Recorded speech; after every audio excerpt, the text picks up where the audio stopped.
All right, we are live. Are we? We're live. Welcome. Welcome. Happy 2021. This is Secular Jihadists for a Muslim Enlightenment. We're here. And this is it. This is the first episode of 2021. And what an episode it was. For those of you who thought that 2020 was a complete clusterfuck, well, here's, the very first week of 2021 is going to provide us with the fodder that we need that we need. I guess, yeah, it's not, we're talking about it like we're really excited about it. In some ways it is, but anyway. Yeah, so we have titled this episode America's Benghazi. This is about the January 6th attack, the insurrection on the center of the government of the most powerful country in the world, United States. And it wasn't done like it was done, and it's done in the movies with all these people with, like SWAT teams or, those helmets and guns and spy uniforms using like all kinds of weird technology to scale up and down walls. No, it was done by a bunch of hillbillies in Viking uniforms or Viking costumes. And it just looked really, really easy. And it's a lot more serious than that. There were 5 people who died, including a policeman. There were dozens of policemen who were very badly injured, and dozens of people badly injured. And that's the number of Americans who died in Benghazi, right? There were 4 total Americans who died in Benghazi, even though there were 7 other Libyans who died as well. But in almost every sense of the word, even if one was more deadly than the other, I think this, just in terms of the political gravity of this incident and the way it's reverberated around the world, it's kind of incomparable and unprecedented. This hasn't happened to the U.S. Capitol since 1812, when the British came in and raided it. So that's what we want to talk about today. How does this look to the rest of the world? What does this incident mean? So Susanna's going to start. You need to introduce us. Yeah, I should introduce you guys. I thought I was the only one on this podcast. So here with me, right? With me as almost always is Armin Navabi. Right? Hello. Everybody knows Armin Navabi. Everyone loves Armin Navabi. And then everyone... and then also with me is probably the one person who's going to take over this podcast and the rest of the world at some point. It's Susanna. Susanna, it's great to have you again as a co-host. Thank you. Susanna's here. I guess you're American, right? Me and Armin aren't. Yes, I had to show up as an American. Represent. You dirty Canadians, this is just entertainment for you guys. This is just a reality show. What is this games to you? You think you can just comment on my country and I'm just gonna sit here and take it?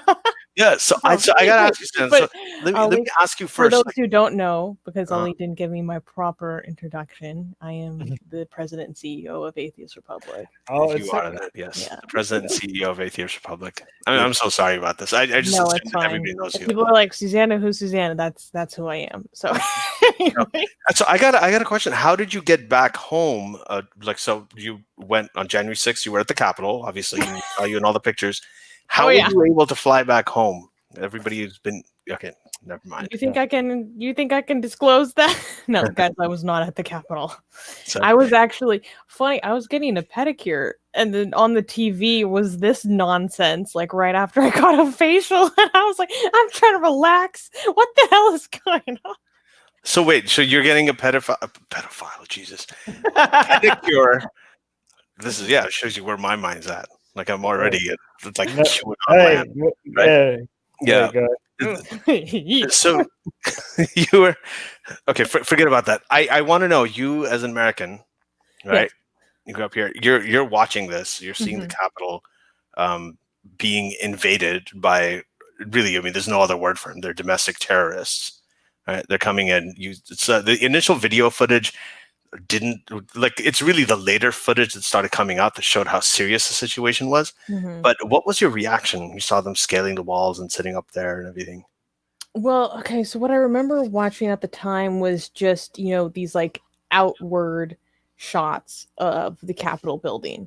And, you see some shots, wide lens from people scaling the sides of the Capitol.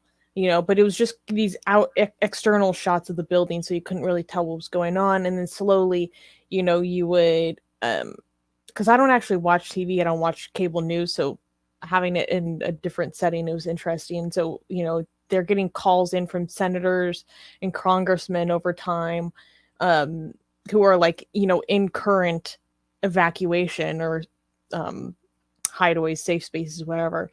And I would just remember it was just like, oh my God. I think my reaction was, at the same time, I was not completely surprised because I think, fairly well tapped into these cultures of like the real Trumpers, and then my reaction was just like, this looks just freaking terrible for not my democracy, but democracy. Right? Like, this isn't just about, oh, this makes our country look bad. I'm thinking, no, this makes the value of democracy, the legitimacy of democracy look bad. So those were like the first two things that were on my mind. Was like, I mean, I saw it coming. Of course, I didn't want it to get this bad.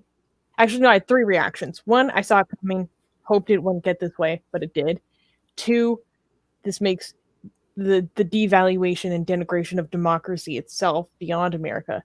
And three, where is security? How is this happening? Why isn't everyone getting shot? Wait, be careful with what you mean about that. Like, well, I was about to say, let me clarify. Okay. It's not that I want people to be, but that would be completely reasonable force. Mm-hmm.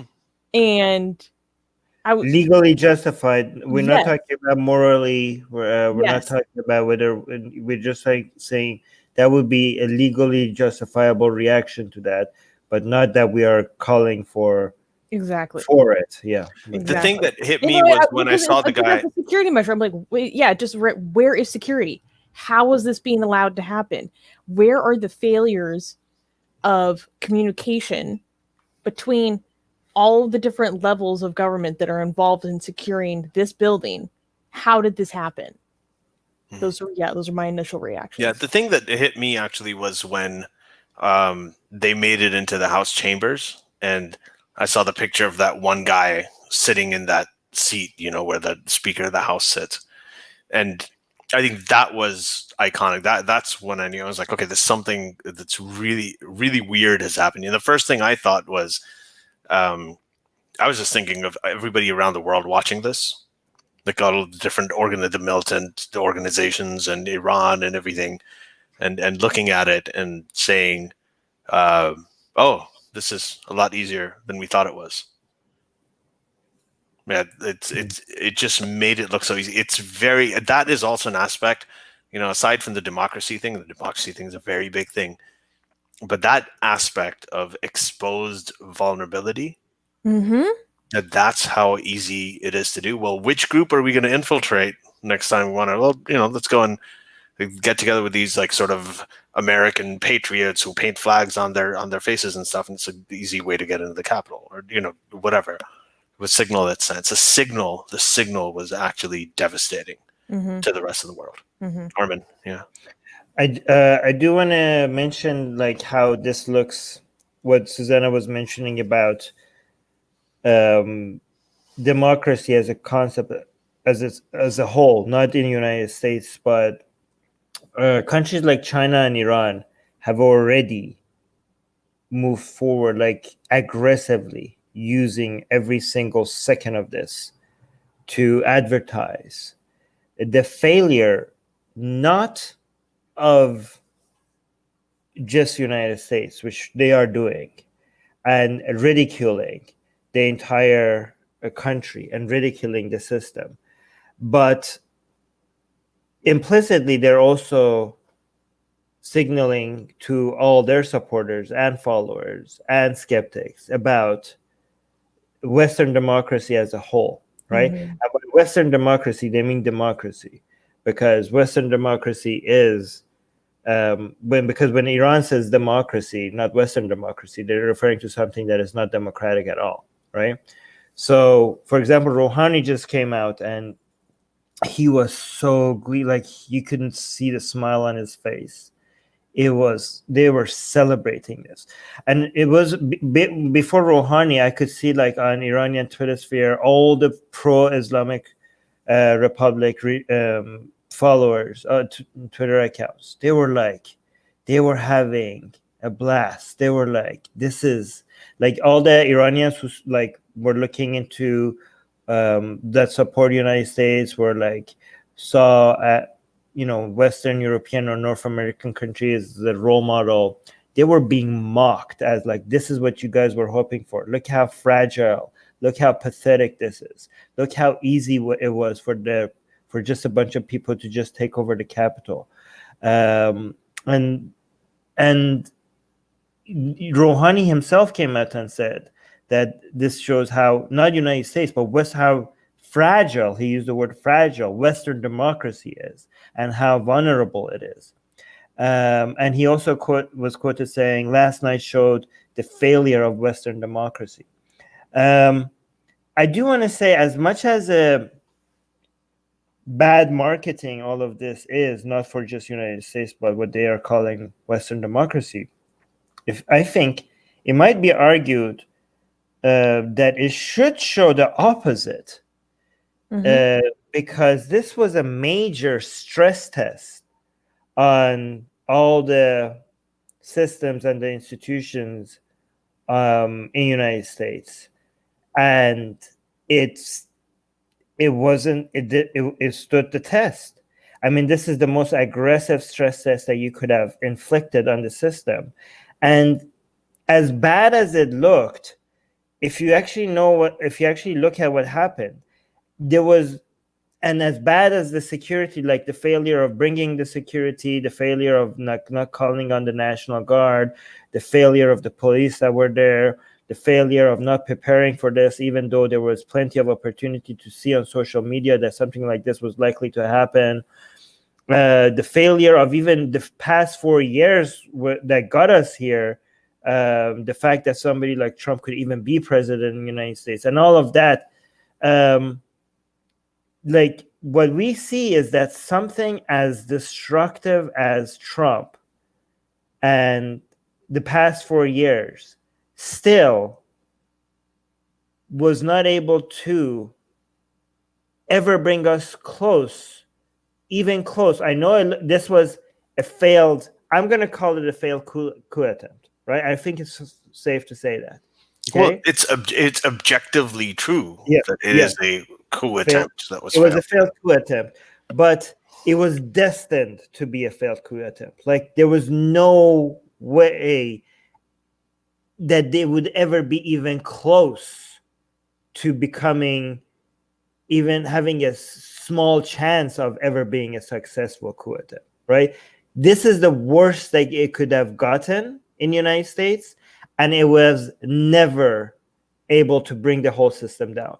So as much as people are mocking it, as much as the enemies of democracy around the world are celebrating this, if you're actually paying attention, you are showing that how strong the foundations of this country are, that even somebody as ridiculous and as destructive as Trump will not be able to even make a dent in it. Works. Everything works. The system stands, the institutions stand, and they do. You can't. It works. What do you think, Ellie? That's something I was talking to my mom about the other day. I was like, people should be highlighting how everything continued as it should. Well, it should have within 24 hours. Yeah, the thing is, it's going on right now, but there is a flip side view to this. And so all of that is true. I actually think it was a really good thing that happened, because it did the exposed vulnerabilities, and being able to correct them, showing that the system works, is obviously like a very huge thing, but it also marks the end of the split of the Republicans and conservatives from Trump and Trumpism. Like, it's a culmination of everything, because for the last 4 years, we've been seeing things that we really shouldn't have been seeing. I mean, you can have a president can get away with asking a foreign country to do oppo research on his political opponent, right? And he can agree to do that, and he can get away with it, right? He can get away with praising dictators and slamming his own friends. He can get away with saying that, okay, we're going to ban all Muslims. He can get away with, not being able to just flat out condemn, white supremacists. Like, there's so many things that have been. He's literally above the law. And they say, well, even the president isn't above the law. Well, that's bullshit. He is.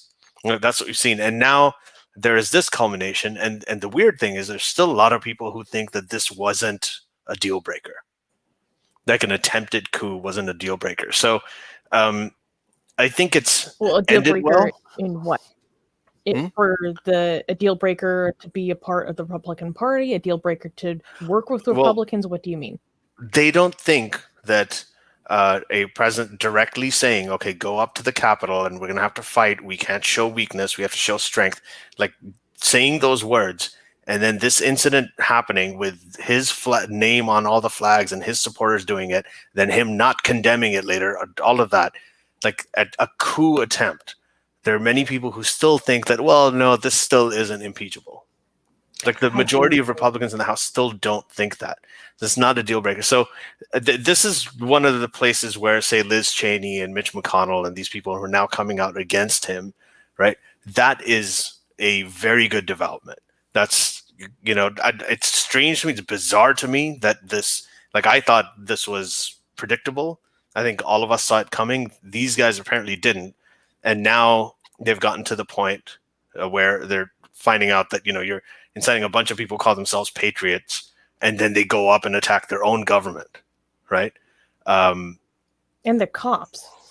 Yeah, and the cops, like they were going like fuck the blue, and there's videos of this, like, pulling down these cops and beating the crap out of them.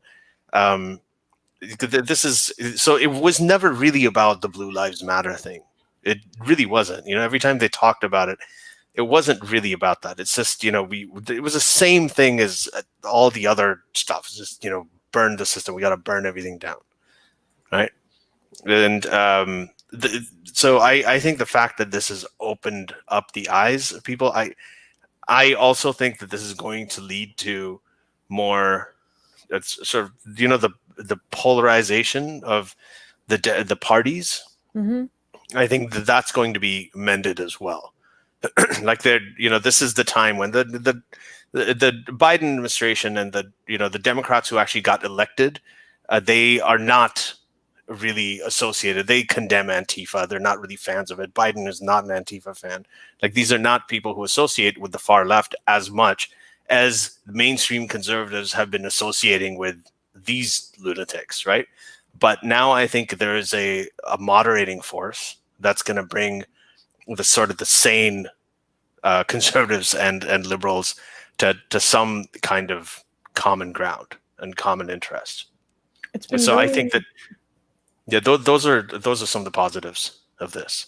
It's been really interesting to watch. So I've been watching a lot of different commentary on this, like, from a lot of different right-wing people, and it's really interesting to see there's a stark difference between what now seems like just an old school conservative, which itself is like its own thing, but now just like a regular conservative seems like so old school. Mm-hmm. In comparison to like the real Trumper Republican, but they're not even Republicans anymore. They openly say that they're not Republicans anymore. The Trumper cultists, there's such a stark difference in the responses to this. Like, watching the difference between Ben Shapiro's commentary to someone like author Brandon Tatum is so different. And even the difference between Officer Tatum, as Arvin says, and Tim Pool. It's really interesting to see. Like, Ben Shapiro came out fully condemning everything, saying that and completely denying that there's any meddling in the election, that, you know, it meets any standard that could overturn the election in favor of Trump, all that stuff. But then he closes his episode by talking about how the left is now going to use this in perpetuity to demonize all conservatives and basically use collective guilt and punishment against all conservatives. And then Officer Tatum, who's the co-founder of the Blexit movement, for those who don't know, he's talking about how the conservatives, the what now seems old school conservatives, their reaction to this sicken him more than the liberals, because they're supposed to stand up. He's openly saying that anyone who condemns what happened at the Capitol is a coward. Right. And that he's no longer giving any money to any Republicans because now he wants to form a different party called like the Patriot Party. And it's very fascinating to see, if you pay attention to these Trumpers, they have so many points. I call it being dangerously close to a moment of realization. Because the way that they're talking, they're like, we've been giving money to these people for all these years. The senators, they've been saying this for months to us. They've been getting us riled up for months. And then at the last moment, you're going to back down. You didn't release the Kraken. Now you're going to like turn tail, become coward and condemn this after we went to war for you. Like, and you see they come so dangerously close to this moment of realization about how they've been had, but then they get so close, but then it's like too cognitively painful, and then they back up, and there's something that explains it, right? Like the cognitive dissonance. Actually, if you study cognitive dissonance, when the things that you're planning for, prophesized, don't come true, oftentimes people don't reject their, you know, prophecy that they wanted. They actually double down. Mm-hmm. It's so fascinating to watch that. Armin? Yeah, so I do want to mention that it's so much easier to identify right now how much crazy do we have on the right compared to the left, because with the left, you know, we have the Wokistani Mujahideen, which I think they're a fringe minority who are doing a lot of damage, much more than their percentages should allow. But this is us just guessing. We don't have a way to tell how much of the left they represent. But when it comes to the right, it becomes very easy now, right? I mean, even though I think you know, conservatism as a whole is moronic, I think it's not fair to group them all with the people that think that, I don't know, the election was stolen and Trump is going to he has still a shot any day now. He's still going to come and take over. Like, still they haven't given up. They still think like Biden will never be president. They think that, which is amazing. But it's like we actually have empirical, like we have data. We're like, okay, you are all crazy, but this percentage of you is like crazy. Okay, so we have that for the right, and it's a huge number. Like, we know how big of a, so for all the people that we have been saying in the past couple of years, like, yes, the left has a woke problem and we are addressing it, but the problem on the right is a lot more. And some people are like, I don't know, maybe no, it's the same. They both have their crazies. Now we have data to show, like, no, the problem on the right is a lot more crazy. Okay, so I do, however, I think that the backlash to this is going to be really take a lot of people that don't deserve it, right? Like, it is going to be, we have already seen, this is going to be misused. As much as we do agree that this was hard, like this, it's hard to exaggerate how big of a deal this event was, and how much it made it obvious about the level of lunacy, but also the amount of danger these ideas are causing among a lot of right-wing people, right? Like all those warnings about this could get out of hand, these people could get dangerous. The warnings were true. Like we now see that the warnings were true. However, as bad as it is, it's possible to have a backlash that is not justified, that is going to take a whole bunch of people that are not even part of the problem. And there are going to be people from the left, especially the woke left, that are going to use this for so long, maybe, I don't know, but they're going to use this as justification for all types of censorship, for going after so many people that are not even remotely responsible for any of what happened, right? And we just got a strike, by the way, on Atheist Republic on our Facebook page, which is unappealable for a meme about this event that wasn't even endorsing it, was making fun of it. But just by experience, we could see how big the backlash is going to be, right? And we don't know, just like with George Floyd, we saw when the left, even when it's an event that does require attention and is justified to look at it and see that there's a problem here that needs to be addressed, instead of what the left often does is, instead of looking at it and trying to come up with not all of the left, but a lot of the woke left, what the woke left does is, instead of using it as an opportunity to get people on board with coming up with sane, measured responses, they go overboard and they just ruin a very, they just an opportunity for people to respond, to diagnose what the problem is. It turns into something that is a lot more like they come up with their nukes, right? And they take out so many people. A scalpel. Yes, exactly. So Ali, when you say you think that this might end up bringing a lot of sane people, I think you could do that while at the same time embolden a lot of insane people on the left. Okay, well, so that could my view is that they are emboldened anyway, and I think that the left, when you saw the emboldening, so like what you're saying, that I am a massive Black Lives Matter supporter, but when I saw that video of those people coming in and harassing that woman at the restaurant, right? Did you remember that video? And other stuff like that. And those are actually mostly sort of woke white people doing it. You wouldn't see a lot of black people in that video. And it doesn't matter what their color is. But the problem is, I do think that those people got a lot of their energy. The woke thing really became a huge thing, became almost very blurred with sort of liberalism during the Trump period, right? Yeah. When the far right was in power. So this is what I call it, the orgy of overreactions, right? So this is, the orgy of overcorrections.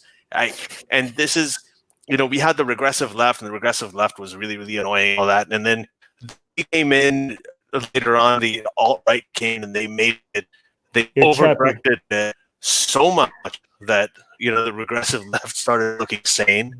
And then because of this alt-right thing, the leftists started reacting to that and trying to overcorrect it. And then that became like this totally sort of hyper woke dogma that's completely illiberal and completely irrational. And it's just that's what it is. It's an orgy of overreactions. It's sequential. It ends up with more and more extremes, and extremes legitimize extremes. And that's why, that was the basis for why I'm saying that the fact that that liberals in the U.S. rejected the far left, or even people who are more beyond even the center left, right, in the election and in the primaries, and they decided to go with a voice of moderation, right? And this incident may also bring a lot of Republicans back to a sort of moderate right of center type place. And I'm not usually a fan of moderation. I hate saying that as an activist. Like, most activists hate just moderation, like drinking moderation. It's like, oh, well, fuck you. But just overall, I think that in this context, that is a healthy thing. That's a healthy thing. So in that sense, what happened here ultimately, I think, will be good because it did test the system. It showed that it survived, and it showed that the kinds of voices that we actually need to keep things going and to keep the perspective. But so I do think that what the woke left is going to do is, because what I was hoping is when Trump is gone, it's going to take the wind out of the woke movement's sail. Like, it's not going to, like, Trump was such a blessing to them because it was so easy to keep pointing at Trump to justify extreme reactions, right? But what happened on January 6th is going to be a good way for them to keep using Trump supporters as a way, not just Trump. Trump is gone, but now we have shown to the world how much, what the danger is like. They're going to say this is not about Trump. This is about Trump supporters. This is a movement that we still need to be fighting. Mm-hmm. So what this is a gift to the woke in the sense that they're going to be able to continue justifying their existence way beyond Trump by reminding people that we are at the risk of being taken over by not just a tyrant wannabe, which is Trump, but people who want to bring back tyranny, like people who want like the next Trump, right? So they're like, these people, they're going to tell you like, oh, these people are still there. That's why we need us. So this event will constantly be used as a reminder for why they are relevant and why they're needed.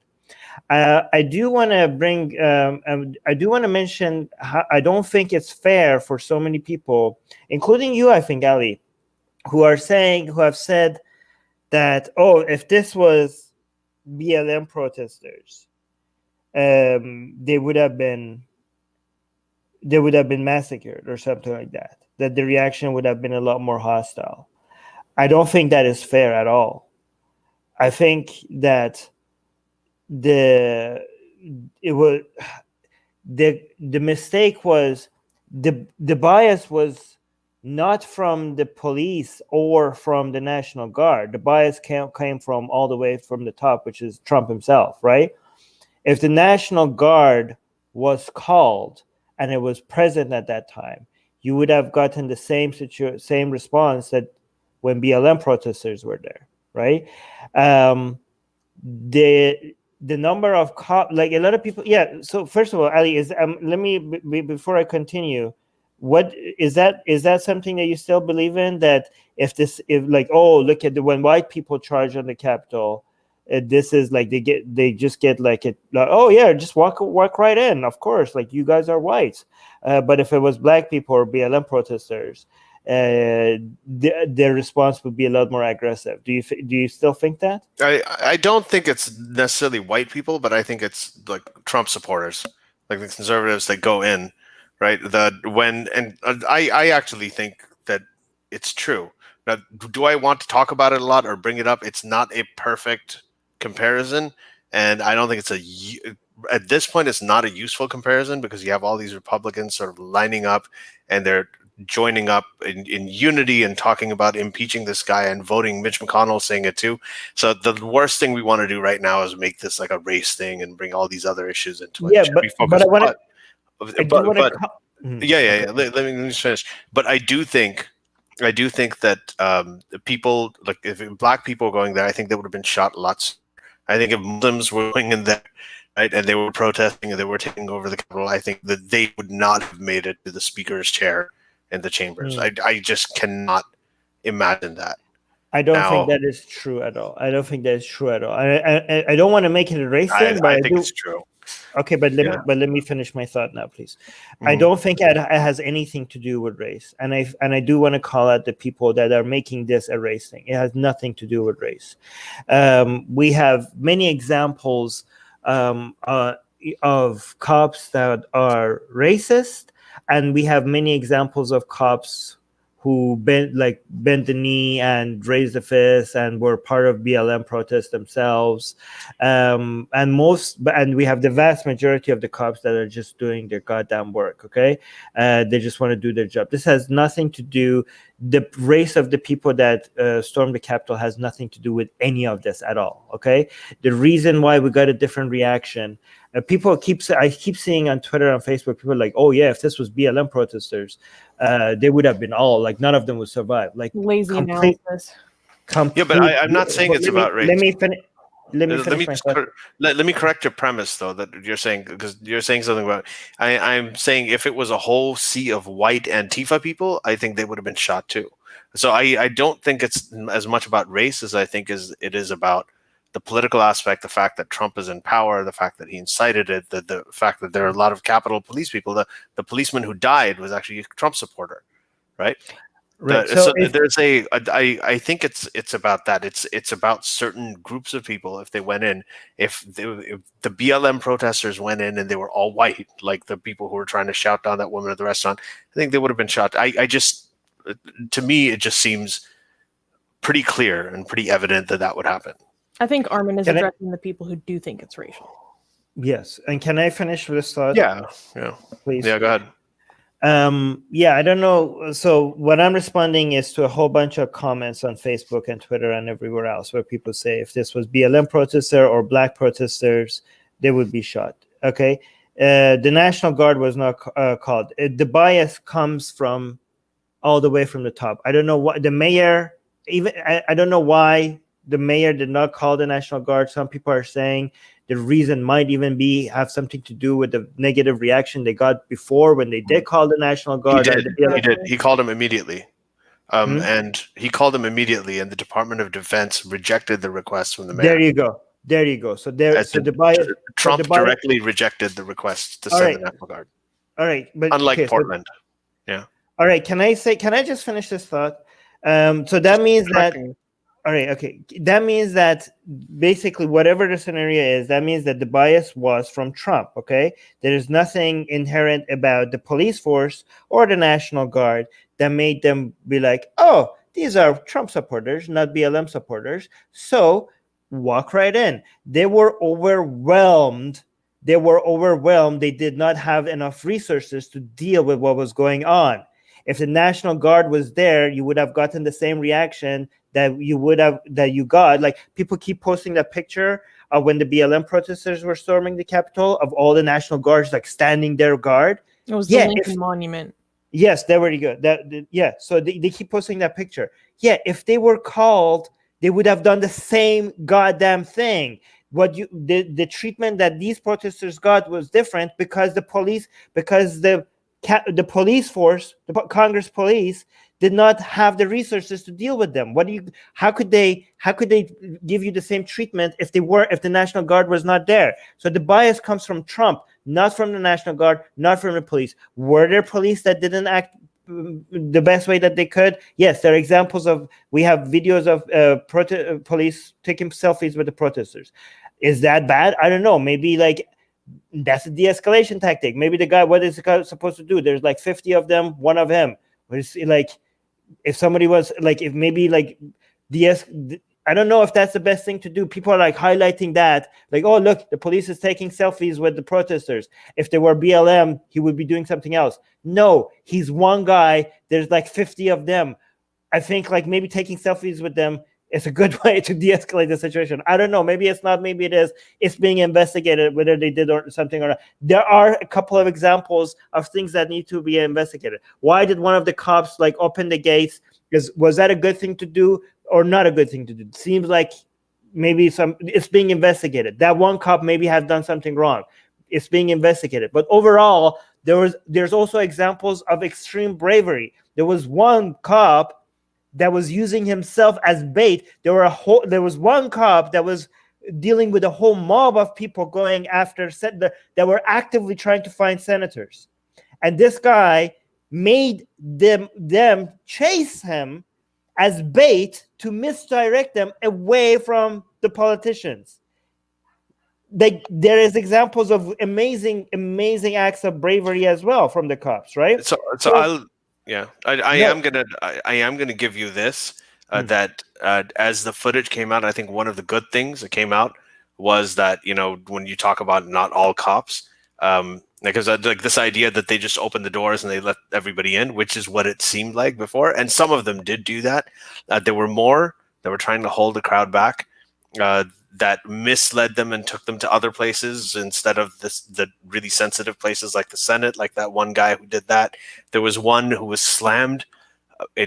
Just the most brutal footage that I saw there was the cop that was slammed between the door, right? And he was just screaming out in pain. So, you know, we saw that, and we saw that these protesters beating up cops, killing a cop, we saw them do all kinds of things. So this idea that you know, that all cops are the same way, like that is something that should be dispelled here immediately. It should also be like the idea that, and the same thing, honestly, with the Trump supporters. Yes, you know, you had this group of, you know, tens of thousands of people at the Capitol. That's not like that. I've got Trump supporters in real life. I know Trump sympathizers in my own family, as I was telling you guys earlier. It's not. They also come from many different places, and the same thing applies to Black Lives Matter protests. So when they said that they were overwhelmingly peaceful, there were, like, everybody I know, the U.S., my family members, everyone went to one of these protests, the largest protests in U.S. history, and there was a lot of crap that went on that was televised, just like there was a lot of crap that went on here that was televised. But it doesn't represent all 75 million people who voted for Trump any more than a few looting incidents that were televised represent what the Black Lives Matter means, right? So I think that's a lesson, or the you know, the cops thing, that, you know, that it represents what all cops are. I think this thing is a lesson that you should not take this one group or something that you see on TV or on the internet just because it's sensationalized and it's just very videogenic, right? And take that to represent any entire movement. Okay, I mean, human beings are complicated, movements are complicated. Yeah, Ghost Bunny actually summarized this very well. She's saying cops during BLM riots could have done better, and cops at the Capitol could have done better. However, Trump could have called for the National Guard to aid the cops. Yeah, the bias comes from Trump, not from the cops or the National Guard. Yeah, and Ghost Bunny, so let me just say this again, just in case somebody missed it. The mayor in DC called for the National Guard immediately. He requested the National Guard. That request was turned down by the White House and the Department of Defense twice. They didn't send out the National Guard. You know how they sent them out immediately when BLM came to the Capitol, sent them out immediately to Portland for, you know, the things that were a lot less dangerous at the time. The threshold was a lot lower. This time they didn't. When there was an attack on the Capitol, right, Trump himself and the Department of Defense decided to reject the request from the mayor of Washington, D.C. to send the National Guard. It took hours before they did it. And then he tweeted and said, oh, you know, I sent it immediately. This is bullshit. It was reported everywhere that they rejected the request initially. Jim King is a report earlier about how the FBI had tips the day before. And so it's really interesting because I've been following some intelligence people, and they were saying the failure was not a lack of intelligence. The failure was acting upon this intelligence. Jim King is saying Eugene, right? Eugene Goodman was the cop who may have saved the mob from attacking Congress. So it was Congress and possibly a mass casualties. Yep. Yes, that's the cop that I was referring to that used himself as bait to misdirect them. That guy, I don't know how much he's making. He needs to be making more. Like somebody needs to give him a medal or something. Like that guy is like, seems to me like he was a hero. Oh, he's gonna get the National Medal of Freedom by the next administration. It's gonna happen. I hope so. I do want to mention though. Wait, I don't think that the impeachment is the best strategy. I'm not saying that it doesn't deserve to be There needs to be a reaction to what happened. I just think that it might be not their best reaction.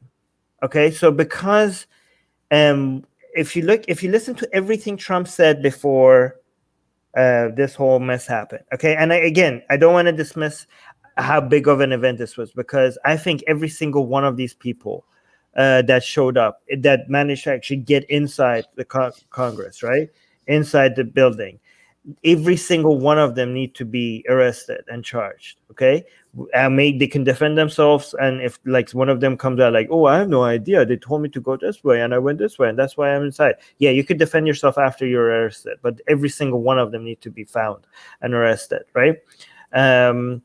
So but how much Trump incited, like right now they're impeaching him, I think, based on incitement of violence. Is that what they're impeaching him on? Incitement to insurrection. So that's going to be hard to prove if you actually listen.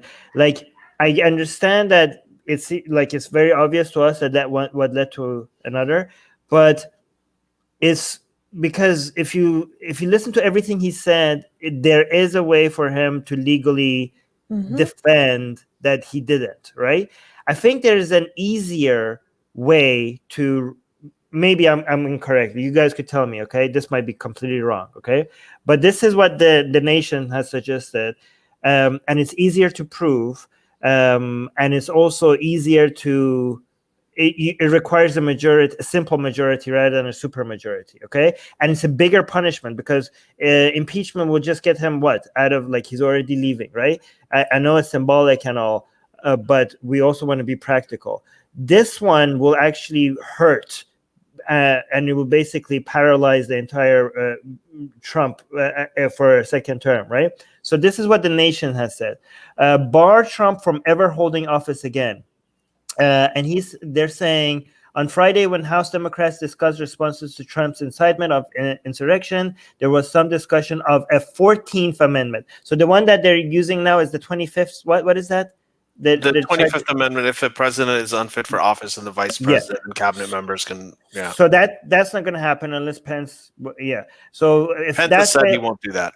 Yeah, so that's not going to happen. Then the impeachment one, even though if that goes through, they're not going to get a supermajority for that. So that's just going to be mostly symbolic. This 14th Amendment one, it seems like a great strategy. Okay, so the 14th Amendment strategy for barring Trump for holding office in the future. Section 3 of the amendment declares no person shall be a senator or a representative in Congress or elector of president and vice president or hold any office, civil or military under the United States or under any state who having previously taken an oath as a member of Congress or as an officer of the United States or as a member of any state legislator or an executive or judicial officer of any state to support the Constitution of the United States shall have engaged in insurrection or rebellion against the same or given, okay, this is the key part, not just engage in insurrection or given aid or comfort to the enemies thereof. So this one is so much easier to prove because you don't even have to prove that they have engaged in insurrection or rebellion. You just have to prove that they have given aid or comfort. When, like, for example, when Trump came and said, we love you, right? That's just like, you don't have to have a statement, him coming out and saying like, oh yeah, storm the Capitol. Because when he said go to the Capitol, he didn't say like do a coup. He didn't say like be violent. He didn't say anything. So that impeachment one is hard to prove. But this 14th Amendment, the only thing you have to show is that he gave aid or comfort, which he so obviously did, right? This is easier to prove. But the beautiful thing about this is Section 5 of the amendment, which was enacted after the Civil War. So I don't want to read this one. Okay, here. So Eric Forner, which is suggests that the House could, with a simple majority. So unlike the impeachment, which requires a supermajority, this requires a simple majority. Vote censor Trump's for inciting insurrection and effectively bar him from running again for presidency. The impeachment will get him out. What would it do? Nothing. This will save us from Trump from a 2024 run. This will actually have material impact. I think the only thing is that comfort, I think traditionally, I could be completely wrong. I think it may refer more to like housing such people, like hospitality. No, it says aid, given aid. No, I was Or focusing comfort. specifically on the comfort exclusively. Yeah. Not just in terms of saying we love you or whatever. I think I could be wrong. I think it might be more about like giving hospitality to such persons. Yeah, this is actually something, what Armin is saying. Like, I completely agree with you. And this is the Washington Post has written about this. And there's a lot of people who are now talking about using the 14th Amendment as an alternative to impeachment. I actually think that it's on the table. I think the Democrats are considering it. Like, they have the 25th Amendment thing is not going to happen. The impeachment thing could very well happen now that Mitch McConnell has kind of indicated that he thinks it was an impeachable offense and he's furious. So with more Republicans turning, I mean, if they're going to do that impeachment vote in the House tomorrow, by this time, you'll already know at least part of the outcome. If you're listening to this on your podcast app, if you're listening to the audio, you're already going to know what kind of, at least part of what's happening with this. But that is another alternative to it. And I can guarantee you that they're all considering it, the 14th Amendment, Section 3. You really? Okay, that's good. Yeah. Because that would basically mean that Trump supporters have saved us from Trump running again. Mm-hmm. And I'm telling you, Trump running again, even if he doesn't win, will be so goddamn destructive. Mm-hmm. So if Trump supporters can gift us him never being able to run again, that would be such poetic justice. Is fantastic. Oh, like, I would totally reach out to them then. You know how they say you got to reach out to Trump? I'd reach out, like, guys, thank you so much. Come in. Like, wait, let's hang out. Yeah. That's what was really interesting about listening to people who are, like real right-wing populists like Tim Pool was he was talking about how this was such a blunder.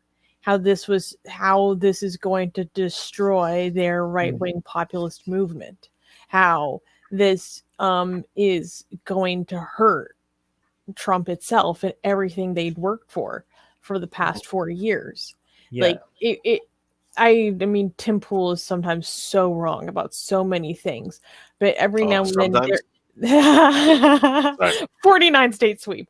Yeah, he actually said that. He California's going to turn red. California's going to flip red, guys. Don't worry. I just don't think he's the brightest guy. But anyway, no, but he is not. And yet he is the #1 political commentator on YouTube, like with the largest audience, which is scary. But go on. Well, that happens.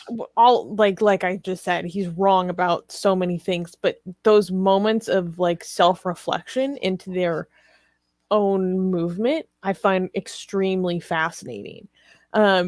It's also interesting to see people like Vosh respond to this, and like he thinks that the left is not utilizing outrage far enough, and how this is basically gifted the left with so much.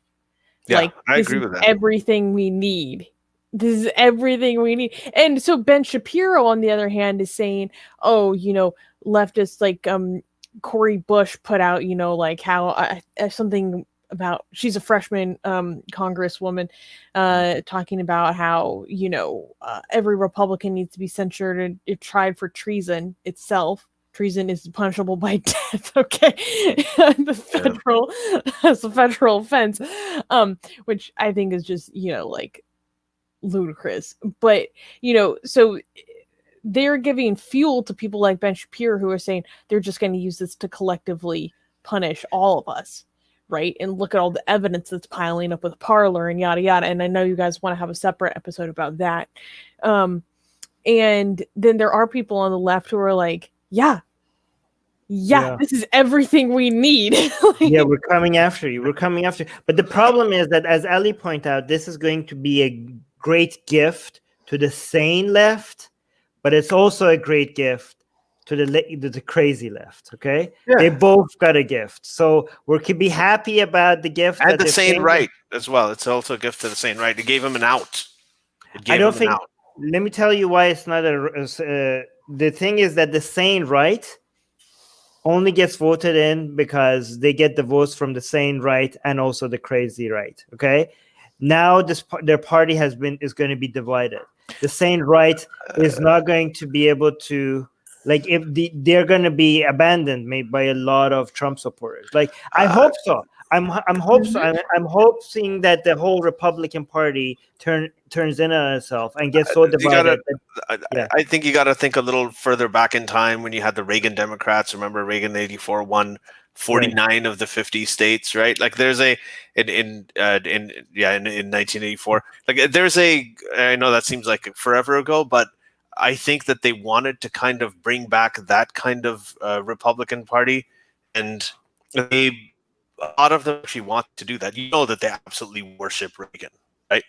Like, all of these guys, even now, they talk about his legacy and everything. So I think this has helped give them an out, because there was a time when the difference between the Republicans and Democrats was just ideological. They believed in different things. It wasn't an intellectual difference where you had the Sarah Palin IQ on one side, and then you had people who you didn't necessarily like Kissinger, like Paul Wolfowitz, like, George Will, Charles Krauthammer, all these guys. I mean, they weren't dumb people.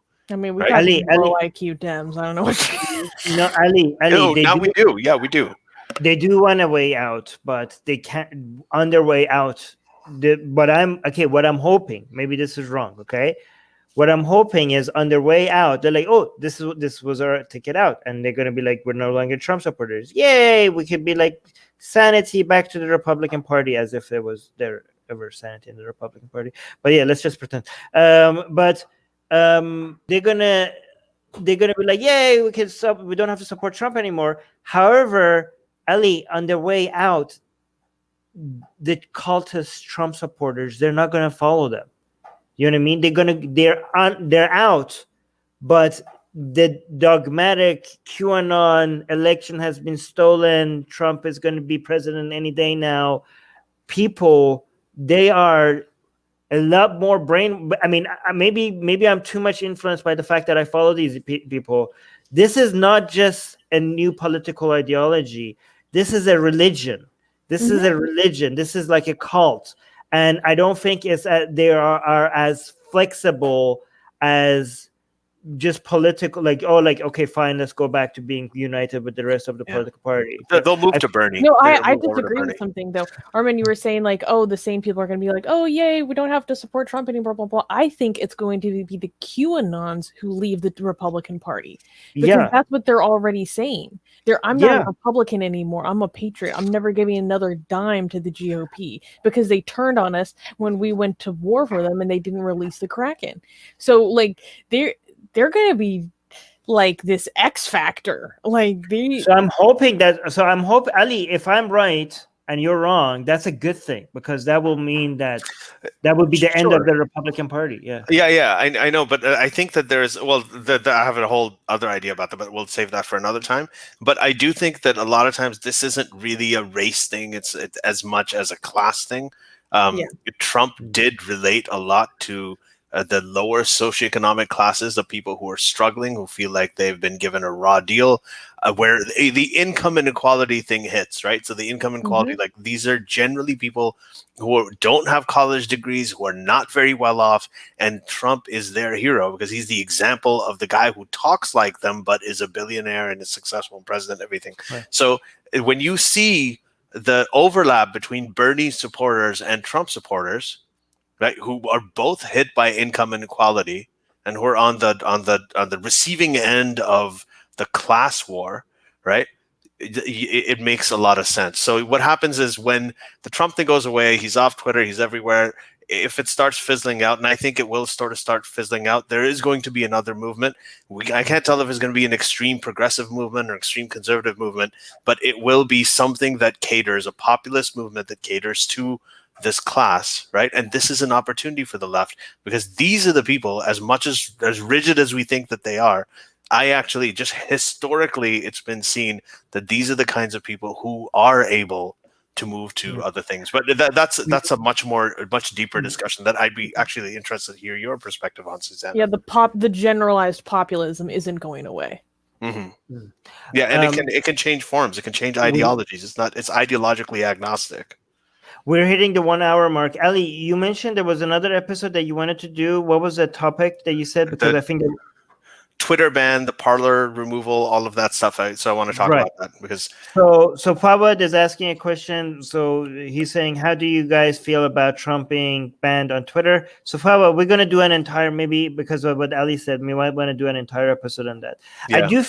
I don't think it's not mutually exclusive. You know, you could be at the same time say that it's a good thing that Trump is banned, and at the same time think that social media is like Twitter, Facebook, and YouTube have too much of an influence on the discourse, and that needs, you know, these are not. It seems like a contradiction to hold these two positions.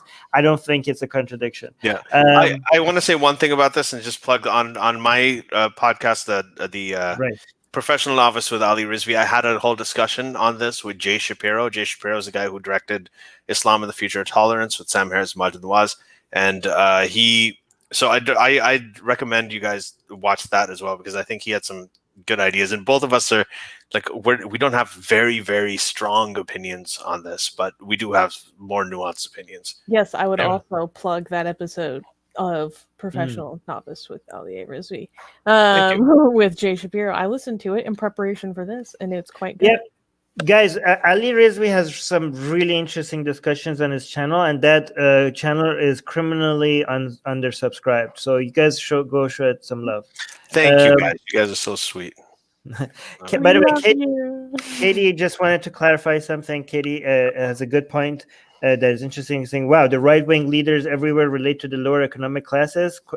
Question mark. Pakistan, India, and even Trump. So I think Katie might. I don't know what is. Well, yeah, Brazil as well. Right-wing populism had a major global rise in the past 4 years. Yeah, it has. They cater to that, and the thing is, it's interesting because they are usually the leadership in these places is very elite, right? But the people they try to cater to are the poor. So it's very classically manipulative. They tend to use, you know, it's like they want to do the war in Iraq because of oil, and then they'll send the poorest people, you know, who go against their own self-interest. They'll scare them that gay marriage is coming and maybe boys will start marrying boys, so you better go to Iraq and fight, defend free. You know, it's just really strange the way it works. Well, the right-wing populism just plays upon insecurities to muster up nationalism to help fight the fear. Right. Okay. Katie is saying she's already subscribed to Ali's channel, so that's great. Katie. Stony is saying, last comment we're going to read.